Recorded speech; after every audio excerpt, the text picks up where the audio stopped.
ఇది కార్ప ఆవకాయ అండి. ఉప్పు ఇడ్లీలోకి మామూలుగా దేనికైనా సరే కలుపుకొని తినడానికి కూడా బాగుంటుందని ఈ 2 ఉంచాల ముక్కలు ఏంటంటే ఎండలో ఎండబెట్టాను.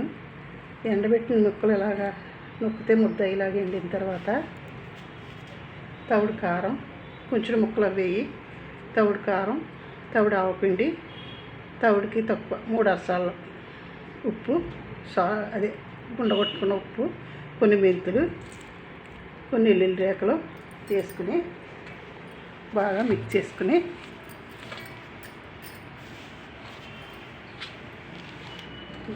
చేసుకుని కావాలంటే బెల్లం కూడా వేసుకోవచ్చండి. దీంట్లోని తీపి యాడ్ చేసుకోవచ్చు.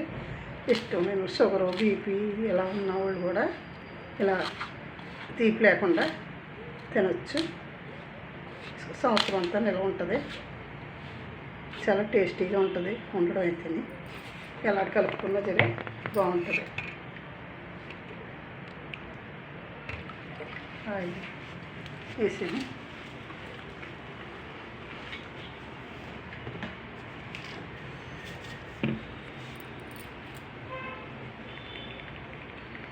ఏడ్చేలా నూనె వేసుకుని కలుపుకోవాలి. బాగా కలుపుకొని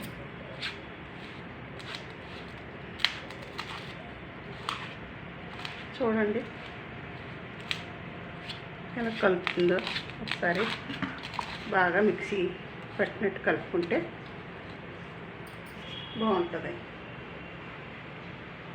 ఆయిల్ కావాలంటే 3వ రోజు కలుపుకుంటాం కదా, ఆ రోజు చూసుకుని తక్కువైతే చూసుకుని వేసుకోవచ్చు. చూడండి చిన్న చిన్న ముక్కలుగా వేసుకుని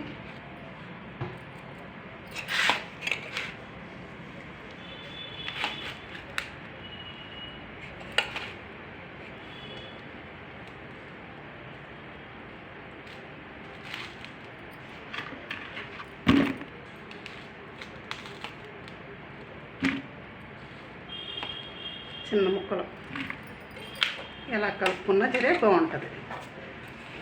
ఈ ముక్కలతో పప్పులో నంచుకోవచ్చు,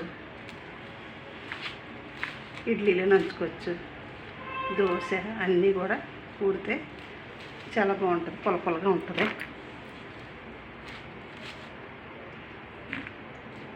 మూడో రోజు మళ్ళీ ఒకసారి కలుపుకొని ఎండలో పెట్టుకుని చేసుకోవాలి. కలుపుకుంటే బాగుంటుంది.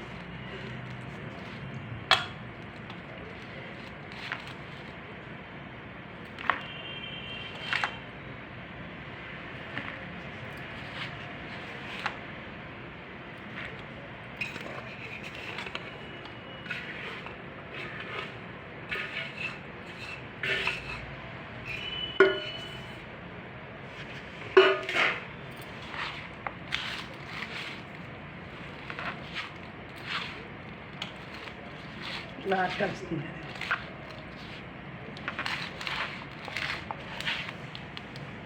ఇలా కలుపుకుంటే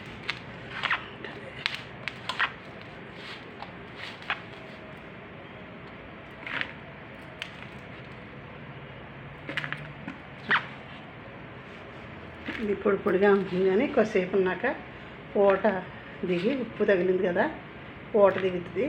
ఊట దిగి బాగా ఎల్లుండి కలుపుకుంటే బాగుంటుంది.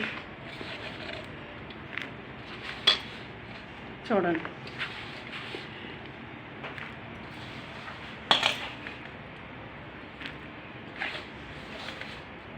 ముక్కలు ఎండబెట్టాం కదా, అంచేత పొడి పొడిగా ఉంటుంది. ఆయిల్ మళ్ళీ దిగడం బట్టి, ఊట దిగడం బట్టి చూసుకుని ఆయిల్ మళ్ళీ వేసుకోవచ్చు. చూడండి ఒకసారి.